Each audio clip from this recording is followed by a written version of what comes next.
لقد قال الله سبحانه وتعالى في القرآن المجيد إنما النجوى من الشيطان ليحزن الذين آمنوا الآية وقال تعالى ولنبلونكم بشيء من الخوف والجوع ونقص من الأموال والأنفس والثمرات وبشر الصابرين.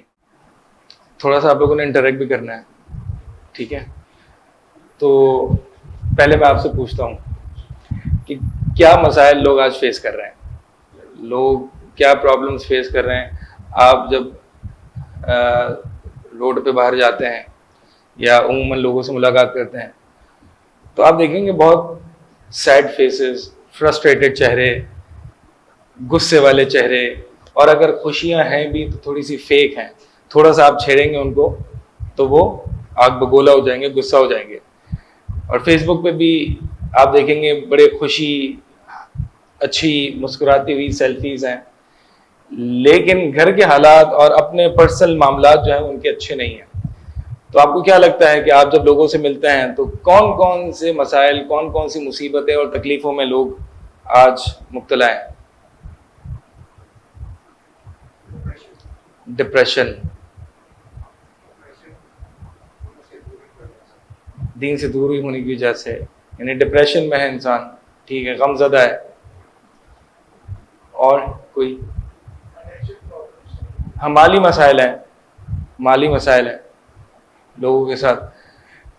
دیکھیں آج ہم جس معاشرے میں رہ رہے ہیں اور جس ملک میں رہ رہے ہیں، اگرچہ یہ مسائل اس ملک کے ساتھ خاص نہیں، لیکن پاکستان میں تو بہت مسائل، خصوصاً آج کل ہم پچھلے 6-8 مہینے میں، 1 سال میں بہت ہی زیادہ دیکھ رہے ہیں. پولیٹیکل انریسٹ ہے، سیاسی مسائل اپنی جگہ چل رہے ہیں. انفلیشن، چیزوں کے دام بہت ہی زیادہ ہیں، ٹھیک ہے. پھر لوگ خوش نہیں ہیں، لوگوں کے فیملی کے مسائل ہیں، لوگوں کی اولاد نافرمان ہیں، لوگوں کی یونیورسٹی کے مسائل ہیں. ہر طرح کے مسائل انسان اس دنیا میں آج کے دور میں فیس کر رہا ہے. پھر آپ اوپر سے آپ کی جو ہے وہ ریسنٹلی اربن فلڈنگ ہوئی، ایک سیلاب آیا بلوچستان میں بھی، اللہ تعالیٰ ان سب پر رحم فرمائے. تو ایک بہت ہی ایک کیوس ہے، ایک میسڈ اپ سچویشن ہے، یعنی بڑا تکلیف ہے. لوگ جو ہیں وہ خوش نہیں ہیں. اور یہ بات اسلامی جمہوریہ پاکستان میں ہے. تو میں انشاءاللہ آؤں گا اس پہ کہ کیا وجوہات ہیں، کیوں یہ سب کچھ ہو رہا ہے. حتیٰ کہ جو لوگ نمازیں بھی پڑھ رہے ہیں، جو لوگ دین بھی فالو کر رہے ہیں، ان کے ساتھ بھی مسائل آ رہے ہیں، وہ بھی خوش نہیں ہیں. مسجد میں آپ کو خوش دکھائی دیں گے لیکن گھر میں وہ نہیں ہیں، کاروبار میں وہ خوش نہیں ہیں. تو دیکھیں اصل میں بات یہ ہے کہ اتنا سب کچھ ایک کیوس ہے، لوگ رونا دھونا ہے لوگوں کا، پرائسز بڑھ رہی ہیں، اربن فلڈنگ ہے، سیاسی معاملات الگ چل رہے ہیں. ایک عجیب ہی جو ہے وہ حالت ہے. حتیٰ کہ ہمیں چھوٹی چھوٹی باتوں پر بھی غصہ آنے لگا ہے.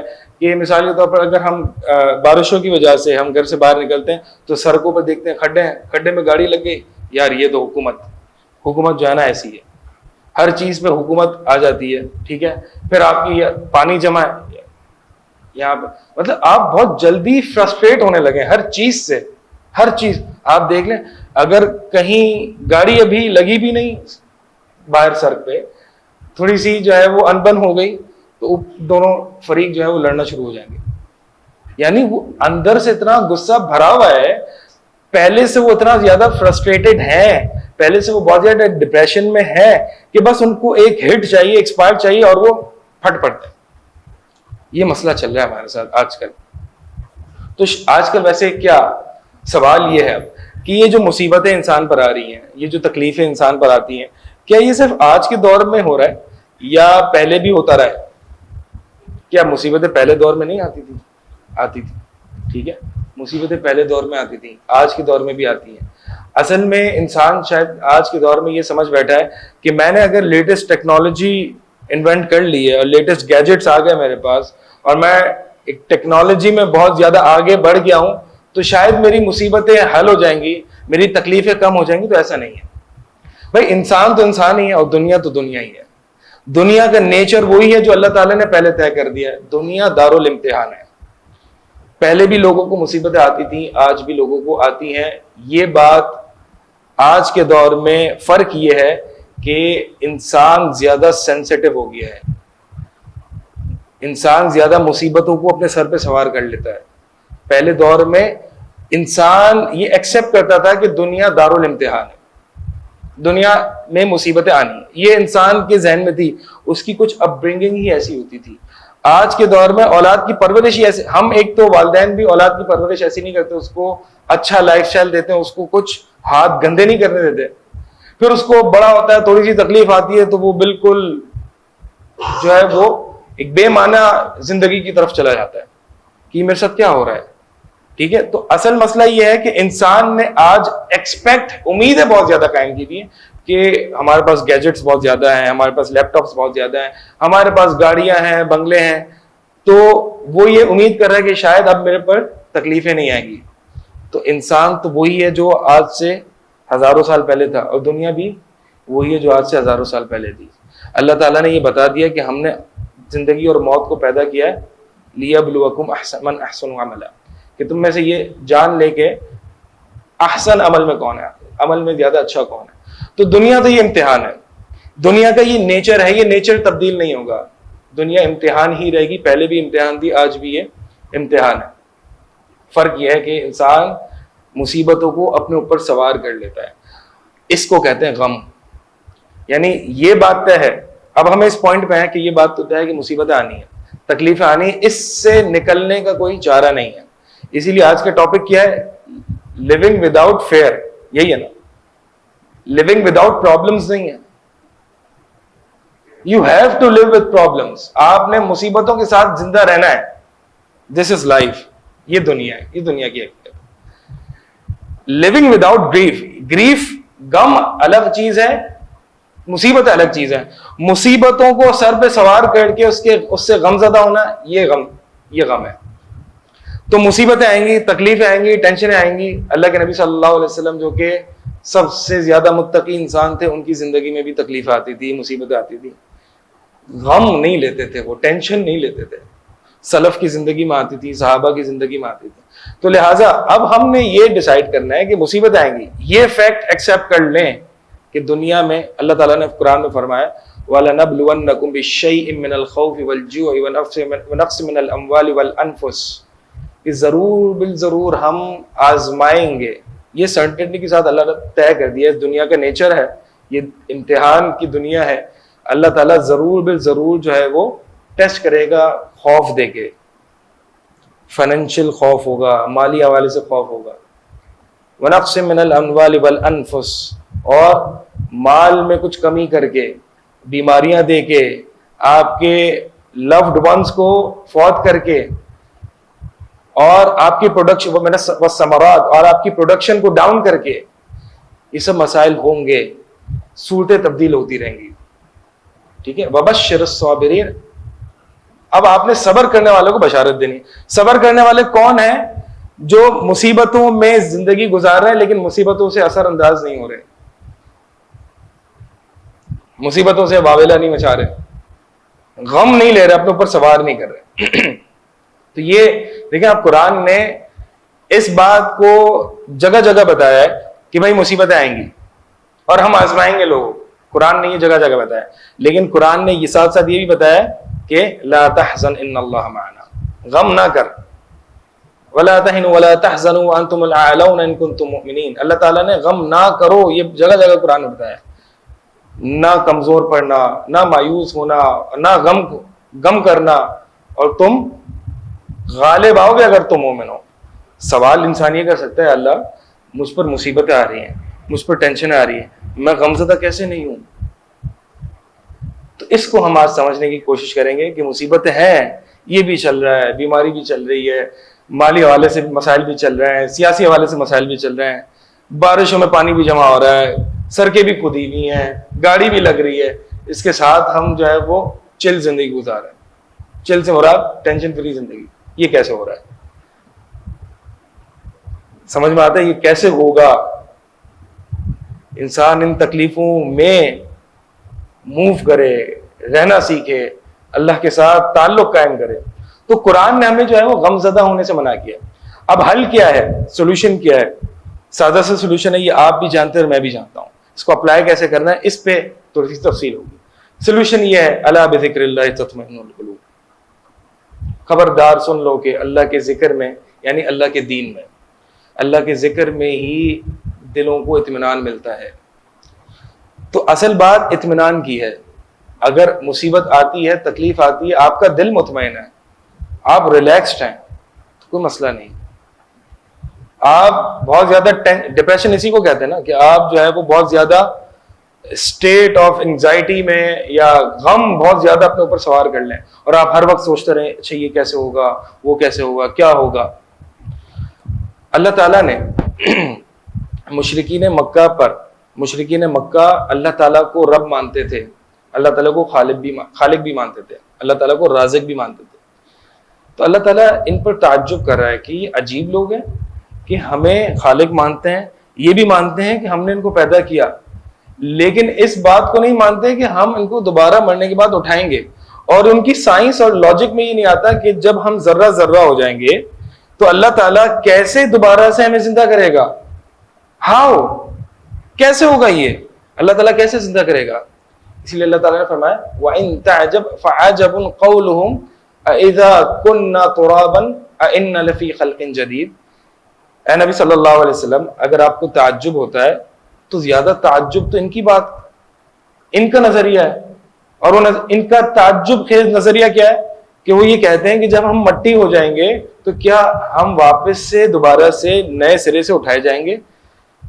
تو کیا یہ تو مانتے ہیں کہ جب ہم کچھ بھی نہیں تھے تو اللہ تعالیٰ نے ہمیں پیدا کیا، بغیر کسی چیز کے اللہ تعالیٰ نے ہمیں پیدا کیا، یہ بات مانتے ہیں، لیکن دوبارہ سے اٹھائے جانے پر یہ ایمان نہیں رکھتے۔ عجیب، واللہ عجیب۔ اس سے زیادہ عجیب بات پتہ ہے کیا ہے؟ اس سے زیادہ عجیب بات یہ ہے کہ جب ہمیں کوئی مصیبت آتی ہے، ہمیں کوئی پریشانی آتی ہے، ہم اللہ تعالیٰ کو قادر مطلق بھی مانتے ہیں، اللہ تعالیٰ کو رب بھی مانتے ہیں، پھر یہ ہم سوال کر دیتے ہیں میری مصیبت پتہ ہے کتنی بڑی ہے، اللہ حل کرے گا؟ میرا کاروبار میں پتہ ہے کتنا نقصان ہوا ہے، یہ کیسے کور ہوگا؟ میرا گھر پتہ ہے کتنا بارشوں سے افیکٹ ہوا ہے، یہ کیسے حل ہوگا؟ پتہ ہے مہنگائی کتنی ہو گئی، پیٹرول کہاں چلا گیا، میں کیسے کھاؤں گا؟ تعجب، واللہ اس عبد الرزاق پر تعجب ہے عبد الرزاق، رزاق کا بندہ، اس عبد القادر پر تعجب ہے، اس عبد الحکیم پر تعجب ہے کہ جو حکیم کا بندہ ہے، جو رزاق کا بندہ ہے، جو قدیر کا بندہ ہے، اس کو یہ یقین نہیں آ رہا کہ میرے لاسز کور کیسے ہوں گے، میری مصیبتیں حل کیسی ہوں گی؟ کہ اللہ کے لیے یہ مصیبتیں حل کرنا کوئی بڑی بات ہے؟ انسان کی یہ مصیبتیں اپنے طور پر تو بڑی دیکھتا ہے، اللہ کے لیے کوئی بڑی مصیبت نہیں ہے، اللہ کے لیے تکلیفیں کوئی بڑی نہیں ہے۔ کسی کام کو وہ ارادہ کرتا ہے، وہ کہتا ہے کن فیکون، اس کو کن کہنا ہے۔ تو تعجب ہوتا ہے نا، ایک مشرکین مکہ پر تعجب ہوتا ہے کہ وہ اللہ کی قدرت میں شک کرتا ہے اللہ کو خالق ماننے کے باوجود، اور ایک مسلمانوں پر تعجب ہوتا ہے، ہمیں اپنے آپ پر تعجب ہوتا ہے کہ ہم اللہ کو خالق مانتے ہیں۔ اچھا یہ بھی مانتے ہیں، اس سے زیادہ تعجب والی بات یہ بھی مانتے ہیں کہ یہ مصیبت جو آئی ہے اللہ کی طرف سے آئی ہے۔ تو پتہ نہیں اس پر کیوں یقین ہمارا ڈگمگا جاتا ہے کہ جو مصیبت اللہ کی طرف سے آئی ہے وہ اللہ اس کو اٹھا نہیں سکتا۔ تعجب ہے۔ تو لہٰذا انسان کو چاہیے کہ اللہ کی معرفت حاصل کرے کہ اللہ ہے کون، میں اپنی اگر مصیبت رکھ رہا ہوں کس کے سامنے رکھ رہا ہوں؟ جو مجھے پہلے کھلاتا تھا وہ اب بھی کھلائے گا۔ آپ دیکھیں غم لینا کیا ہوتا ہے، کسی انفلیشن ہے، پرائسز بڑھ رہی ہیں، ٹھیک ہے، یہ ایک مصیبت ہے ہم سب پہ۔ غم لینا کیا ہوتا ہے کہ ایک وہ شخص جس کے پاس بہت پیسہ ہے وہ بھی رو رہا ہے کہ نفع میں نقصان ہو رہا ہے، یہ غم ہے۔ اور ایک جس کی تنخواہ اتنی نہیں ہے، جس کو شاید بہت مشکل ہو اپنے ایکسپینسز کو کور کرنے میں، کہہ رہا یار کوئی ٹینشن نہیں، پہلے جو اللہ تعالیٰ کھلاتا تھا آپ کھلا دے گا، مسئلہ ہی نہیں انشاءاللہ۔ بھائی اللہ نے مجھے پیدا کیا اور اس نے میری رزق کا ذمہ لیا ہے، مجھے اس بات کی ٹینشن نہیں ہے، مجھے بس اس بات کی ٹینشن ہے کہ جو رزاق ہے اس کو میں ناراض نہ کر بیٹھوں۔ تو غم لینا یہ ہوتا ہے۔ پیسہ بہت ہے، پراڈو رکھی ہوئی ہے، لیکن پیٹرول کی قیمت پہ رو رہا ہے وہ بندہ۔ دیکھیں آپ نے ایسے لوگ، یہ غم ہے۔ پیسہ بہت ہے، بزنس بہت ہے، لیکن اس کو نیند نہیں آ رہی کہ میں کل صبح اٹھ کے کون سے بزنس کو کتنا ٹائم دوں گا، کل کون سی میٹنگ ہے، یہ غم ہے۔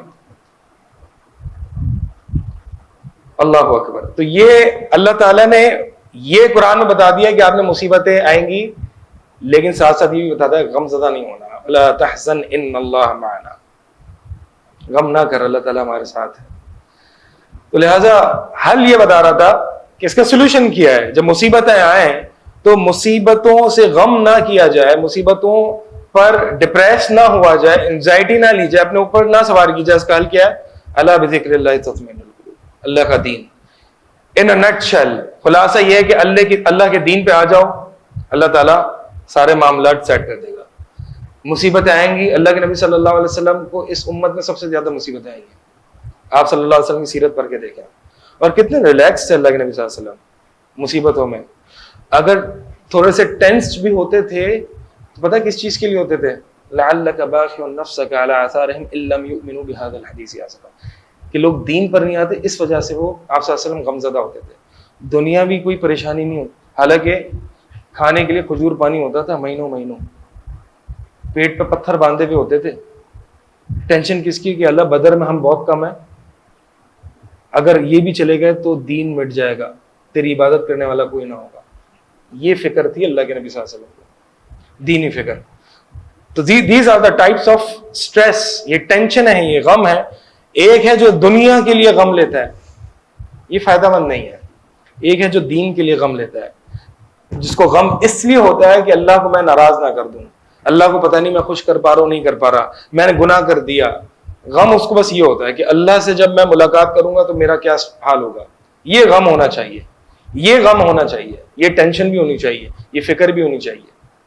لیکن ابھی ہم اس غم کی بات نہیں کریں، کیونکہ یہ غم ایک غم نہیں بلکہ یہ لذت ہے. انشاءاللہ میں اس پہ آگے آؤں گا کہ دینی غم لینا، دین کے معاملات میں غم لینا، یہ غم نہیں بلکہ لذت ہے، اس میں مزہ آتا ہے. یہ ایک عجیب ٹینشن ہے. دنیاوی ٹینشن ہی اصل ٹینشن ہے اور دنیاوی غم ہی اصل غم ہے. تو اصل یہ ہے کہ حل، سولوشن یہ ہے کہ دین پر آ جاؤ. الا بذکر اللہ تطمئن القلوب. اللہ تعالیٰ نے ایک اور جگہ فرمایا من عمل صالحا من ذکر او انثى وهو مؤمن فلنحيينه حیاتا طیبہ، کہ جو شخص نیک اعمال کرے گا اس حال میں کہ وہ مومن ہے تو ہم اس کو حیات طیبہ ضرور بالضرور دیں گے، گڈ لائف، اچھی زندگی دیں گے، اچھی زندگی دیں گے. اب سوال یہ ہوتا ہے کہ ایک شخص دین پر آ جاتا ہے اور اللہ تعالیٰ سے ایک تعلق بھی قائم کر لیتا ہے، لیکن اس کو مصیبتیں آتی ہیں، تو یہ سوال کر بیٹھتا ہے کہ یا اللہ تو نے تو مجھے اچھی زندگی کا، حیات طیبہ کا وعدہ کیا تھا، لیکن میرے مسائل ہی بہت سارے ہیں، مصیبتیں اتنی ہیں، میری اولاد نافرمان ہے، مالی مسائل ہیں اور دیگر مسائل ہیں، تو میں تو دین پر ہوں، میں تو دین پر ہوں، مجھے کیوں مسائل آ رہے ہیں؟ تو اصل بات یہ ہے کہ دین آپ کو یہ نہیں سکھاتا کہ مصیبتوں کو کیسے، مصیبتوں کے بغیر زندگی کیسے گزارنی ہے. دین یہ نہیں بتاتا. دین یہ بتاتا ہے کہ مصیبتوں کو لذت میں کیسے تبدیل کرنا ہے. بڑی توجہ چاہوں گا یہاں پہ. دین آپ کو یہ نہیں بتاتا کہ زندگی مصیبتوں کے بغیر کیسے گزارنی ہے. دین آپ کو یہ بتاتا ہے کہ مصیبتوں میں رہ کر مصیبتوں کو لذت میں تبدیل کیسے کرنا ہے. یعنی آپ مصیبتوں سے مزے کیسے لے رہے ہیں. مصیبتوں میں آپ کو مزہ آ رہا ہے، لذت آ رہی ہے، کیسے؟ مطلب ایک شخص کہہ سکتا ہے مطلب آپ کیا ہو گیا ہے، میرا یہاں پہ ملینز کا نقصان ہو گیا ہے اور آپ کہہ رہے ہیں کہ میں اس مصیبت میں لذت لوں. Are you what? Are you what nuts or what? میں مصیبت میں لذت، میرا یہاں پہ loved one جس کو میں بہت چاہتا تھا اس کی وفات ہو گئی اور آپ کہہ رہے ہیں میں اس مصیبت سے مجھے لذت ملے، کیسے؟ میں کہوں گا ریلیکس، تھوڑا سا انتظار کرو، میرے ساتھ اس سفر میں چلیں، اس سفر میں میرے ساتھ چلیں کہ دین ایک مصیبت کو لذت میں کیسے تبدیل کرتا ہے. مصیبت کا حل پتہ ہے کیا ہے؟ قرآن نے ایک حل بتایا ہے اور وہ یہ وَاسْتَعِینُوا بِالصَّبْرِ وَالصَّلَاةِ. مدد طلب کرو اللہ تعالیٰ سے. کس چیز پر؟ کوئی بھی مصیبت، جو بھی مصیبت ہے. میرا شوہر میرا کہنا نہیں مان رہا، میری بیوی میری بات نہیں مان رہی، مصیبت، چھوٹی سے چھوٹی مصیبت بھی کیوں نہ ہو. میرے بچے میرا کہنا نہیں مان رہے، چھوٹی سے چھوٹی مصیبت بھی کیوں نہ ہو، اس کے لیے بھی آپ نے کیا کرنا ہے؟ وَاسْتَعِینُوا بِالصَّبْرِ وَالصَّلَاةِ. صبر اور نماز کے ذریعے مدد طلب کرنی ہے. اب نماز کے ذریعے مدد طلب کرنا، اللہ کے نبی صلی اللہ علیہ وسلم کو جو بھی تکلیف پہنچتی، اللہ کے نبی صلی اللہ علیہ وسلم، اب الفاظ نوٹ کیجئے گا، اللہ کے نبی صلی اللہ علیہ وسلم کیا کہتے ہیں؟ قم یا بلال، بلال کھڑے ہو، فارحنا بالصلاۃ، نماز کے ذریعے میں سکون پہنچاؤ. یعنی یہ جو تکلیف پہنچی ہے نا مجھے، یہ جو مصیبت پہنچی ہے، اس مصیبت کو مجھے راحت میں تبدیل کر کے دکھاؤ. اور وہ کیسے؟ نماز پڑھ کے. لہذا اب یہ وہ جرنی ہے جب انسان کو کوئی مصیبت پہنچتی ہے اور مصیبت پہنچتے ہی وہ نماز میں کھڑا ہوتا ہے، وضو کرتا ہے اور نماز کے لیے کھڑا ہوتا ہے. یہ وہ سفر اللہ ہے، اللہ کی طرف وہ سفر ہے کہ جس میں او مصیبت لذت میں تبدیل ہونا شروع ہوتی ہے. کیسے؟ جیسے نبی صلی اللہ علیہ وسلم ارحنا بالصلاۃ یا بلال، نماز کے ذریعے ہمیں سکون پہنچا، یعنی وہ جو تکلیف ہے اس تکلیف کو سکون میں تبدیل کر دے. انسان جو ہے سورہ قاف میں اللہ تعالیٰ فرماتے ہیں، سورہ قاف میں آپ دیکھیں نبی صلی اللہ علیہ وسلم کا ایک مشن تھا، ایک مشن تھا اللہ کے نبی صلی اللہ علیہ وسلم کا، اور وہ مشن کیا تھا؟ لا الہ الا اللہ، لوگوں کو دین کی طرف بلانا، توحید کی طرف بلانا. سب سے بڑا مشن تھا. ہمارے مشن سے بہت چھوٹے ہیں نا، ہم نے بیلنس شیٹ جو ہے وہ اس لیول پہ کرنی ہے، پی این ایل جو ہے وہ تھوڑا اس لیول پہ کر لینا ہے، یہ مشن ہے ہمارا. بالکل فارغ مشن سے ہمارے، ٹھیک ہے. اللہ کے نبی صلی اللہ علیہ وسلم کا مشن یہ تھا. جتنے بڑے مشن ہوتے ہیں، جتنے بڑے گولز ہوتے ہیں، اتنی بڑی مصیبتیں آتی ہیں. طائف میں نبی صلی اللہ علیہ وسلم کو تکلیفیں پہنچی، بدر میں، غزوات میں، مشرکین مکہ کی اس پہ آپ جانتے ہیں سیرت سے کہ اللہ کے نبی صلی اللہ علیہ وسلم کو کتنی مصیبتیں پہنچی ہیں اس مشن کو اکمپلش کرنے کے لیے. اب نبی صلی اللہ علیہ وسلم کو اللہ تعالیٰ اپنے نبی کی تربیت کیسے فرما رہے ہیں ان مشکلات میں، اس کو ذرا نوٹ کریں. سورہ قاف کی آخری آیات ہے. اللہ تعالیٰ جہاں بھی قرآن میں عموماً جہاں بھی اپنے نبی صلی اللہ علیہ وسلم کو صبر کرنے کے لیے کہتے ہیں کہ اے نبی صبر کرو، ہمیں پتہ ہے جو تکلیفیں آ رہی ہیں، وی نو دس، ہمیں پتہ ہے، جسٹ ریلیکس، بی پیشنٹ، صبر کریں، آپ صبر کریں. اس صبر کے حکم سے پہلے اللہ تعالیٰ اپنے نبی صلی اللہ علیہ وسلم کو اپنا تعارف کراتے ہیں کہ جانو کہ میں کون ہوں. وَلَقَدْ خَلَقْنَا السَّمَاوَاتِ وَالْأَرْضَ وَمَا بَيْنَهُمَا فِي سِتَّةِ أَيَّامٍ وَمَا مَسَّنَا مِن لُغُوبٍ، میں وہ ہوں جس نے ساتوں آسمان اور زمین اور جو کچھ اس کے درمیان ہے 6 دنوں میں پیدا کیا ہے اور مجھے تھکاوٹ نہیں چھوا. یعنی میں وہ ذات ہوں جس نے آسمان زمین پیدا کیا ہے، آسمان پیدا کیے بغیر ستونوں کے یہ کب سے کھڑا ہوا ہے. اب آگے کیا فرمایا؟ فَاصْبِرْ عَلَى مَا يَقُولُونَ، اب صبر کرو اے نبی، ہم یہ ہیں.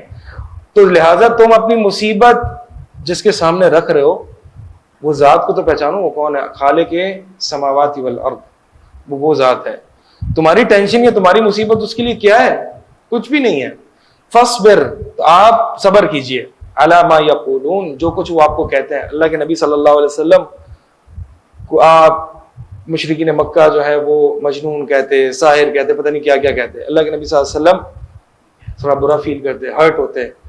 اللہ تعالیٰ کہہ رہے ہیں کہ فَاصْبِرْ عَلَى مَا يَقُولُونَ، ہم جانتے ہیں کہ یہ آپ کو کیا کہہ رہے ہیں، ہم جانتے ہیں کہ آپ کا سینہ تنگ ہو رہا ہے.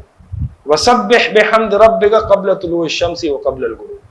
اور آگے اللہ کے نبی صلی اللہ علیہ وسلم کو جس چیز کا حکم دیا وہ کیا ہے؟ نماز قائم کرو صبح شام، تمہاری مصیبت ہلکی ہو جائے گی، تمہاری مصیبت ہلکی ہو جائے گی. اب نماز میں انسان اللہ اکبر کہتا ہے تو اس بات کو وہ فیل کرے کہ میری مصیبتیں چاہے جتنی بھی بڑی کیوں نہ ہوں، میری پریشانیاں جتنی بھی بڑی کیوں نہ ہوں، اللہ سب سے بڑا ہے. اللہ کے لیے کوئی چیز بڑی نہیں ہے. اللہ تعالیٰ چاہے تو کن کہہ کے میری پریشانی کو حل کر سکتا ہے، اور اگر نہیں کر رہا تو اللہ جانتا ہے تمہارے ساتھ کیا ہو رہا ہے، تمہاری مصیبتوں کو جانتا ہے، تمہاری تکلیفوں کو جانتا ہے. تو جب انسان کو یہ پتہ چل جائے کہ اللہ تعالیٰ جانتا ہے، اللہ تعالیٰ ان اللہ معنا، اللہ تعالیٰ جانتا ہے. آپ دیکھیں نبی صلی اللہ علیہ وسلم اور ابو بکر رضی اللہ تعالیٰ عنہ مکہ سے مدینہ جب ہجرت کرنے گئے، غار ثور میں آپ تھے. ابو بکر تھوڑا سا ٹینسڈ ہوئے، فکر ہوئی اللہ کے نبی ابو بکر کو، اور فکر اپنی جان کی نہیں تھی، فکر دین کی تھی، رسول اللہ کی تھی صلی اللہ علیہ وسلم. اور میں نے آپ کو بتایا دین کی فکر کرنا یہ اچھی فکر ہے، دین کی ٹینشن لینا یہ اچھی ٹینشن ہے. دنیا کی ٹینشن لینا اگر یہ اتنی سوار ہو جائے کہ غم میں تبدیل ہو جائے، ڈپریشن میں تبدیل ہو جائے، تو یہ قابل مذمت ہے. تو ابو بکر کو جو فکر ہوئی وہ اللہ کے نبی صلی اللہ علیہ وسلم کی ہوئی کہ یا رسول اللہ یہ لوگ ہمارے اتنا قریب ہیں کہ اگر یہ اپنے نیچے قدموں کو دیکھیں گے تو یہ ہمیں دیکھ لیں گے. اللہ کے نبی صلی اللہ علیہ وسلم ریلیکسڈ. ابو بکر ما ظنک باثنین اللہ ثالثہما. ابو بکر what do you think, آپ کا کیا خیال ہے کہ ان دو کے ساتھ جس کا تیسرا اللہ ہو. یہ فیلنگ انسان کو جو ہے نا بالکل ہی ایک الگ اسپرچل لیول پہ پہنچا دے کہ اللہ میرے ساتھ ہے. اور پھر اللہ کے نبی صلی اللہ علیہ وسلم نے کیا فرمایا, لا تحزن ان اللہ معنا. ابو بکر غم نہ کر, اللہ ہمارے ساتھ ہے. یہ پتہ چل جائے کہ اللہ میرے ساتھ ہے. آپ دیکھیں انبیاء جب بالکل ایکسٹریم ٹینشن کی سچویشن یا ایکسٹریم مصیبت کی سچویشن ہوتی نا تو انبیاء علیہ السلام کس طرح ریلیکس ہوتے تھے. موسیٰ علیہ السلام اور بنو اسرائیل, پیچھے فرعون کا لشکر, آگے سمندر.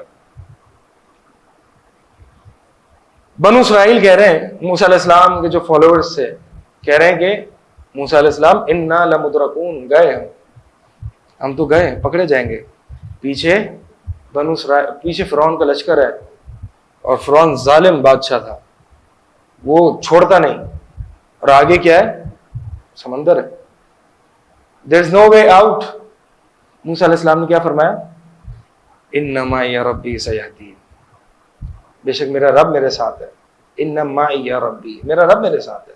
سیہدین, مجھے وہ ضرور کوئی راستہ نکالے گا. کوئی راستہ, کوئی مخرج نظر نہیں آ رہا. تو کیا انسان کی مصیبت, ٹینشن, میرا بچہ آئی سی یو میں ہے, اس کی بیماری بہت بڑی ہے, ان اللہ معنا. کہ آئی سی یو یا بڑی بیماری یا یہ کوئی ٹینشن ہے؟ اللہ کے لیے کوئی بڑی مصیبت ہے؟ نماز پڑھو, اللہ کو پہچانو, اللہ اکبر, اللہ کی معرفت حاصل کرو. تمہاری بھی معرفت ہلکی ہے, تم نے اللہ کو پہچانا نہیں, لہذا مصیبت آئی نماز میں. اور پہلا ہی اسٹیپ پہ اللہ اکبر پہ یہ فیل کرو, ان اللہ معنا, اللہ بہت بڑا ہے اور وہ ذات ہے جو آسمان اور زمین کا خالق ہے اور وہ میرے ساتھ ہے. یہ مصیبت ہلکی نہیں, یہ مصیبت اس کے لیے ہے ہی نہیں. کیا ہے یہ؟ اللہ کے نبی صلی اللہ علیہ وسلم ایک غزوے میں, ایک سفر میں درخت کے نیچے آرام کر رہے ہیں, کوئی بھی نہیں.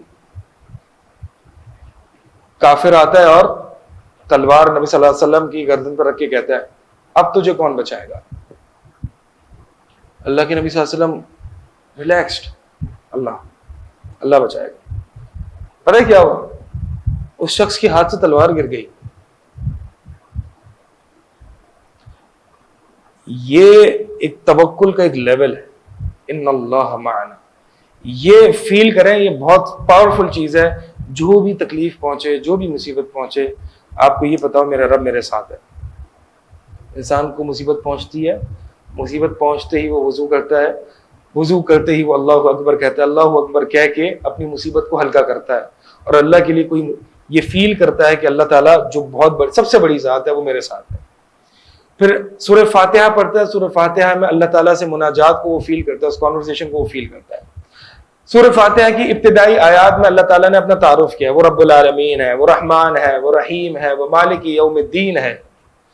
اس کی الگ تفسیر ہے, وہ الگ موضوع ہے. تو سورہ فاتحہ کی تفسیر پڑھیں اور اس کو انٹرنلائز کریں, اس کو فیل کریں اس اللہ تعالیٰ کی اس مناجات میں.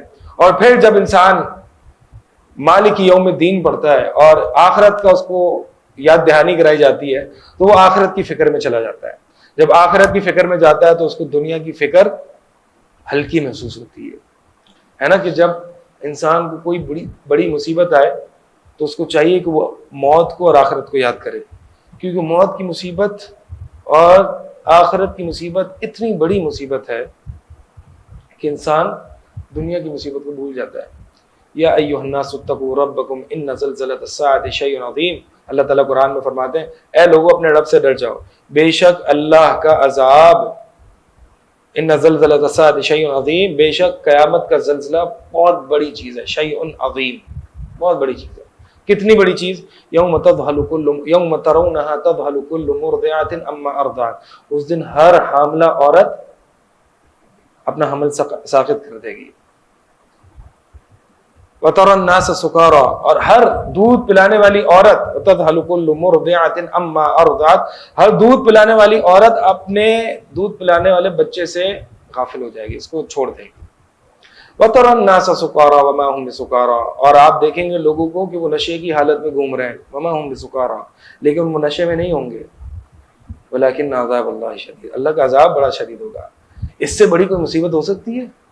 سورج 1 میل کے فاصلے پہ ہے، سب ایسے گھوم رہے ہیں نشے کی حالت میں، اتنی ٹینشن ہوگی، یوم فَكَيْفَ تَتَّقُونَ إِن كَفَرْتُمْ يَوْمًا يَجْعَلُ الْوِلْدَانَ شِيبًا، اگر تم نے کفر کیا تو اس دن کیا حال ہوگا تمہارا، جس دن بچہ بوڑھا ہو جائے گا، حاملہ عورت حمل ساقط کر دے گی۔ جب بہت زیادہ ٹینشن ہوتی ہے اور بہت زیادہ انٹینس فیئر ہوتا ہے نا، تو یہ معاملات ہوتے ہیں۔ بچہ بوڑھا ہو گیا، اس دنیا میں کوئی ایسی ٹینشن نہیں ہے کہ جس سے بچہ بوڑھا ہو جائے، کوئی دنیا میں ایسی ٹینشن نہیں ہے، یہ آخرت کی ہی ٹینشن ہے، لہذا آخرت کی فکر کرنے لگتا ہے۔ جب آخرت کی فکر کرنے لگتا ہے تو دنیا کی مصیبت ہلکی ہو جاتی ہے، ٹھیک ہے، دس ٹو شیل پاس، یہ بھی گزر ہی جائے گا۔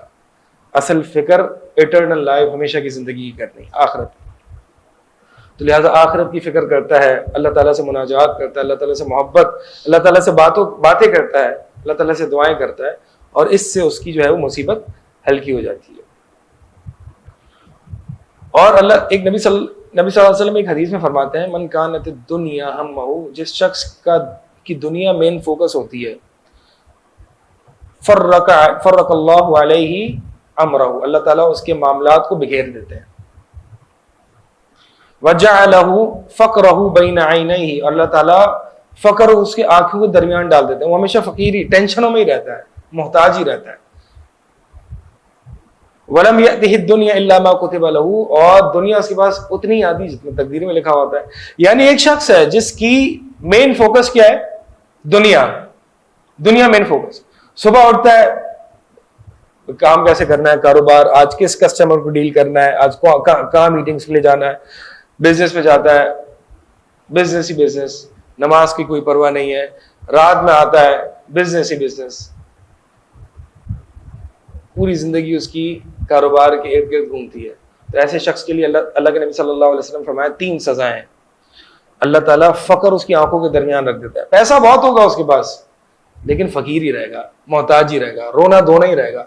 کتنے امیر حضرات ہم نے ایسے دیکھے ہیں کہ جو روتے ہی رہتے ہیں، جو ڈپینڈنٹ ہی ہیں، اگرچہ وہ یہ کہتے رہتے ہیں کہ بھائی ہم آزاد ہیں، آزاد نہیں ہیں، اپنے پیسوں کے غلام ہیں۔ دوسرا جو عذاب ملے گا اس کو، وہ کیا ہوگا؟ فرق اللہ علیہ امرہ، اللہ تعالیٰ اس کے کاموں کو بکھیر دے گا۔ ٹینشنیں اس کے پاس بہت ہوں گی، فکریں بہت ہوں گی، کبھی اس کی فکر، کبھی اس کی فکر، اتنا بڑا کاروبار ہے پھر بھی فکر ہے کہ بچے میرے کہاں سے کھائیں گے، انشورنس کرانے چلا جاتا ہے، ٹھیک ہے۔ اگر گاڑی ایک ہے تو دوسری کیوں نہیں ہے، بڑی گاڑی ہونی چاہیے، اس کی فکر، یعنی لگژریس لائف میں رہنے کی فکر، یہ بھی ایک ٹینشن ہوتی ہے لوگوں کو، کہ اپنے اسٹیٹس کو مینٹین کرنے کی فکر، اسی میں زندگی۔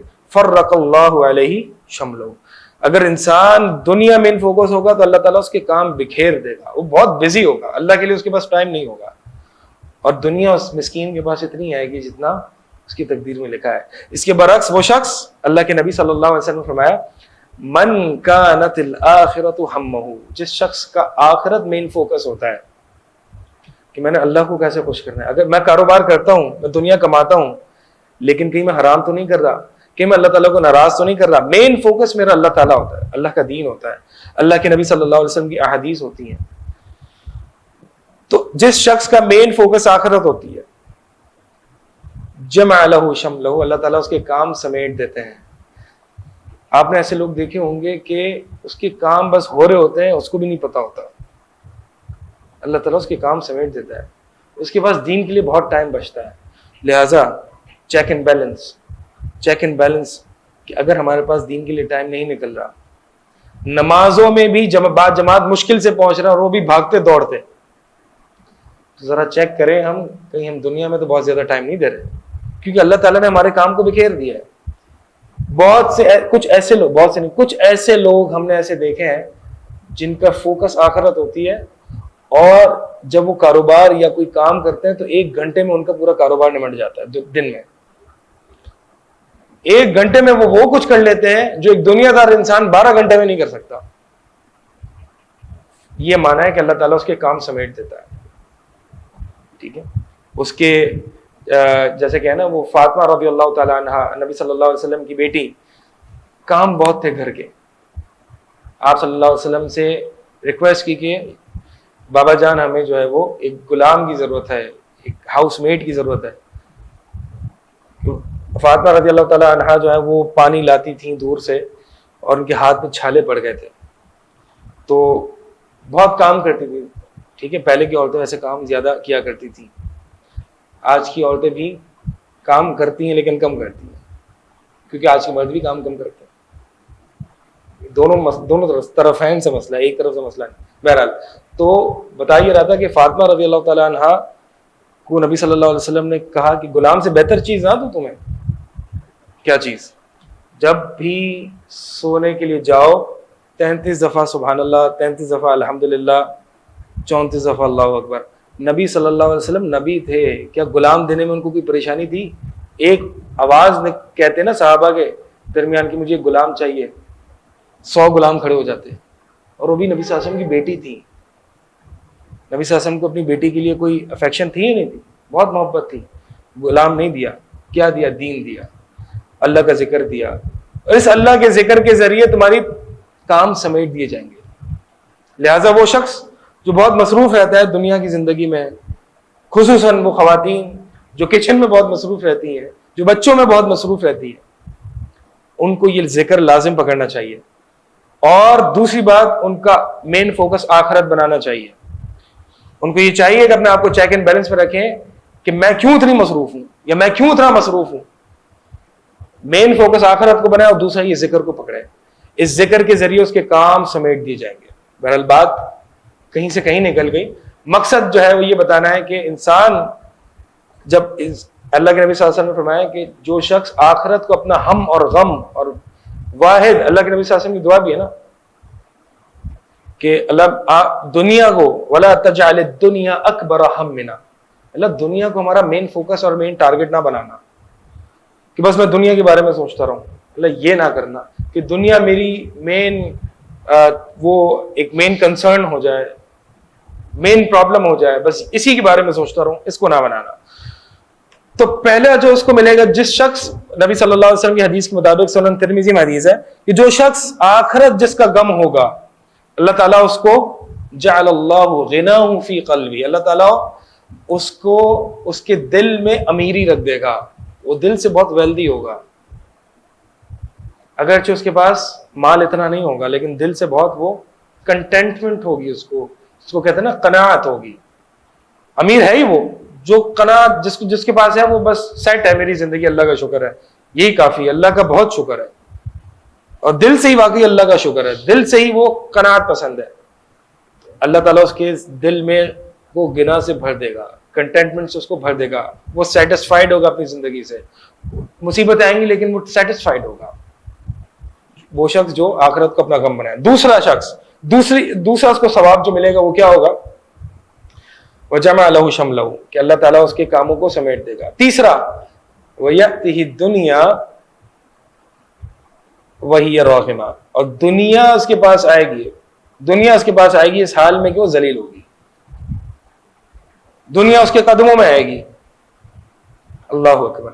تو یہ انسان جو ہے آخرت کو جب فوکس کرے گا, اور یہ آخرت کا فوکس پتہ ہے کیسے ہوگا زیادہ؟ جب نماز کو پڑھے گا, نماز کو غور و فکر کے ساتھ پڑھے گا, اور نماز میں جو پڑھ رہا ہے اس کو پڑھے گا. کیونکہ قرآن میں اکثر کوئی ایسا پیج نہیں ملے گا جہاں پہ آخرت کا خوف نہ دلائے انسان کو. تو لہٰذا یہ غم کو ہلکا کرنے کے کچھ, یہ ایک نماز ہے. اس نماز کے ذریعے انسان کس طریقے سے اپنے غم کو ہلکا کرتا ہے. اور اگر انسان کو کوئی غم مصیبت نہیں آ رہی تو بھی وہ نماز پڑھے. صرف یہ غم زدوں کے لیے نمازیں نہیں ہیں, مصیبت زدوں کے لیے نمازیں نہیں ہیں, بلکہ ہر بندے کے لیے اللہ سے مناجات کرنے میں اس کو لذت آئے گی. ابن تیمیہ رحمہ اللہ فرماتے ہیں کہ جو شخص اس دنیا کی جنت میں داخل نہیں ہوا, وہ آخرت کی جنت میں داخل نہیں ہوگا. اور اس دنیا کی جنت اللہ کا ذکر ہے, اللہ کے سامنے کھڑا ہونا ہے, ایک لذت ہے اس عبادت میں، اس عبادت میں ایک لذت ہے. تو بہرحال یہ کچھ ایک سولوشن تو یہ ہے کہ جو میں نے بات کی اس کو سمرائز کر دیتا ہوں. اللہ تعالیٰ نے کہیں بھی یہ نہیں کہا کہ مصیبتوں کے بغیر تم اس دنیا میں زندگی بسر کرو گے، نہیں. یہ تو گارنٹی ہے، گارنٹی لکھ لیں کہ مصیبت آئے گی، ابھی نہیں تو کل مصیبتیں آئیں گی. جب انسان پہلے سے ریڈی ہوتا ہے نا تو اس کو اتنی پھر وہ گھبراتا نہیں ہے. تو ایک تو یہ کہ مصیبت آئے گی. دوسری بات یہ ہے کہ لا تحزن، مصیبتوں سے ہم نے غم زدہ نہیں، ڈپریس نہیں ہونا. ڈپریس کیسے نہیں ہونا؟ دین پر عمل کر کے، اللہ کی یاد کے ذریعے، نماز قائم کر کے، جو بھی مصیبت آئے اس پر آپ نماز قائم کریں، ڈپریس نہیں ہوں گے آپ انشاءاللہ. اور اس مصیبت کو لذت میں تبدیل ہو جائے گی، وہ مصیبت لذت میں تبدیل ہو جائے گی. اللہ کے نبی صلی اللہ علیہ وسلم نے اللہ کے ذکر کو ریاض الجنہ کہا ہے.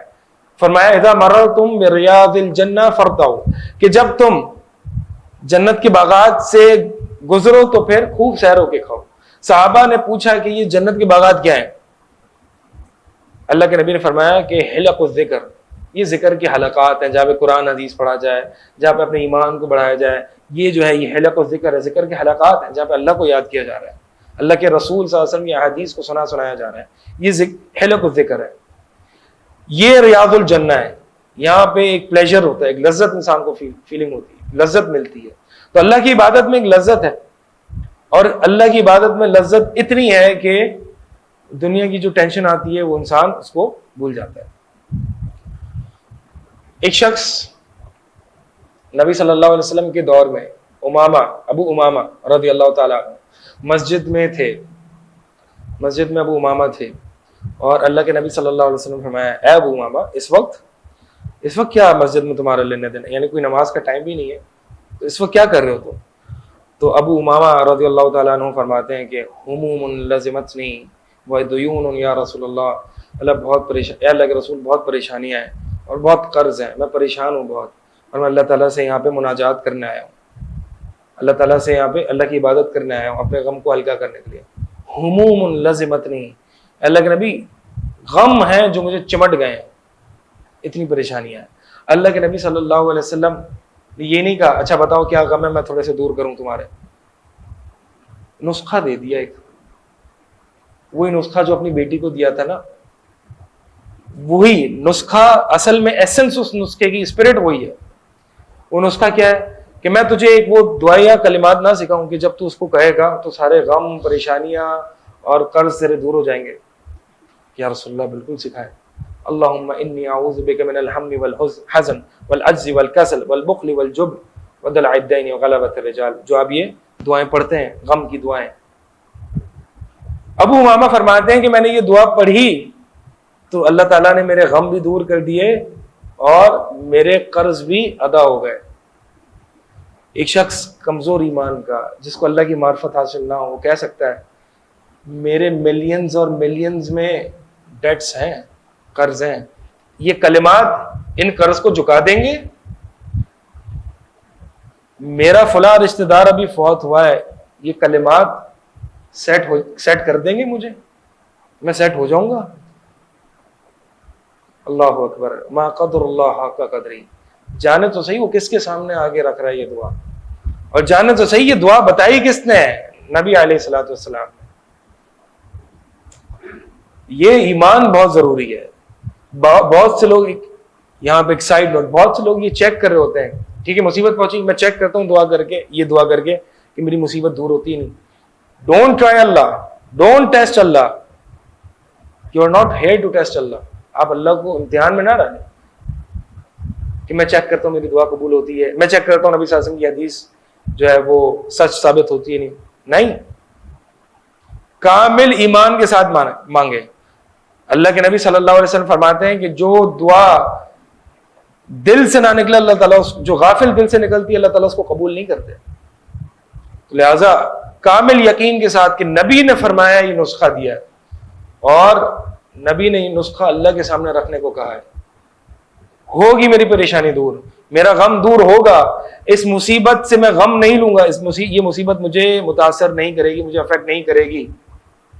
یہ میرا ایمان ہے، یہ میرا عقیدہ ہے۔ تو یہ دعائے غم ہے، اس کو ہم انشاءاللہ اس ٹاپک کو ہم اس کو سمیٹتے ہیں۔ اور آخری بات جو میں کرنا چاہوں گا وہ یہ ہے کہ آپ دیکھیں ابن تیمیہ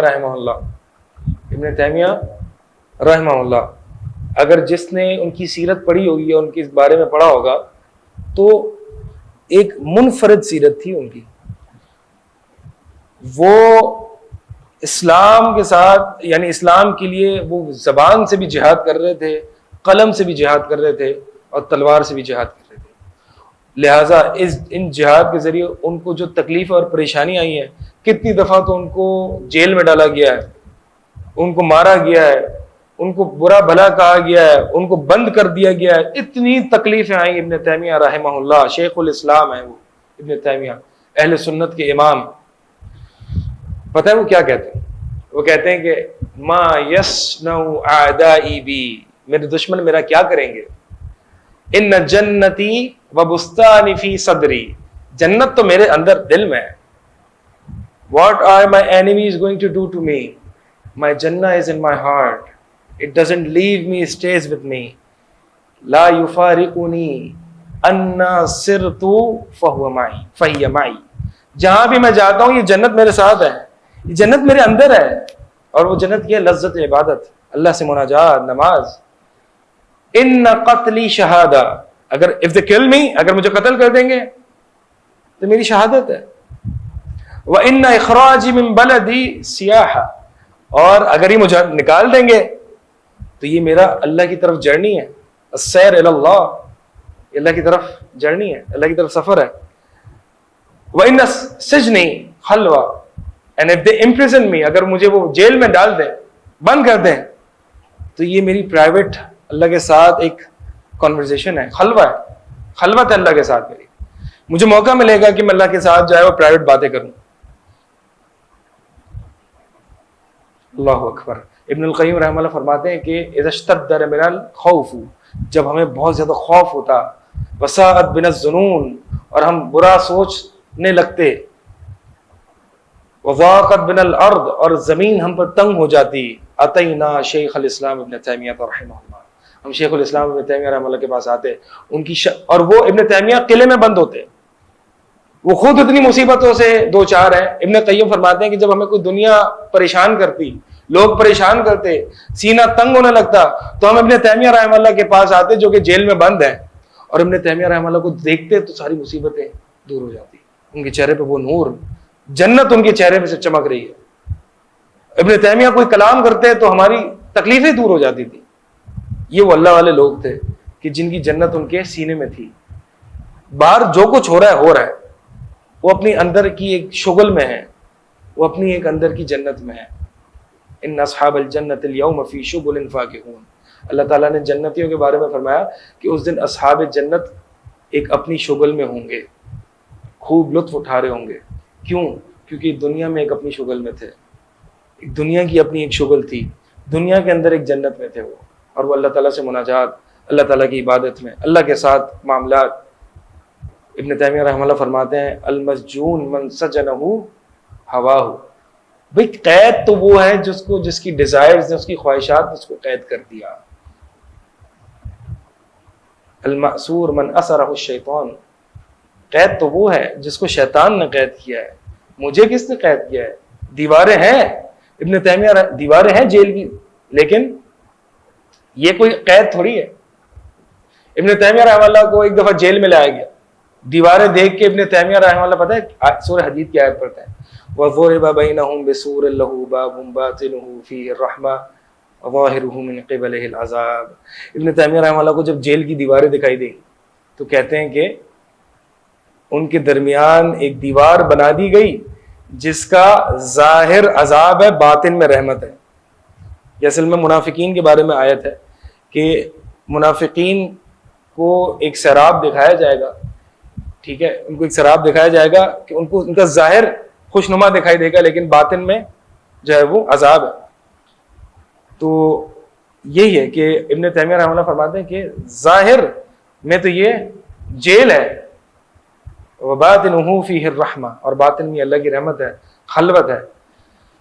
تو انسان کو چاہیے کہ خلاصہ یہ ہے، انسان کو چاہیے کہ اپنی زندگی یہ سوچ چھوڑ دے کہ مصیبتیں نہیں آئیں گی، یہ سوچ چھوڑ دے، مصیبتوں کو لذت میں تبدیل کیسے کرنا ہے، اس مصیبت کو جنت میں تبدیل کیسے کرنا ہے، اور وہ ہے سب سے پہلا سٹیپ نماز۔ نماز کو غور و فکر کے ساتھ، خوشی و خضوع کے ساتھ پڑھیں، ایکسپیرینس کیجئے گا، اسی وقت اللہ اکبر کہتے ہی انسان کا غم ہلکا ہو جائے گا۔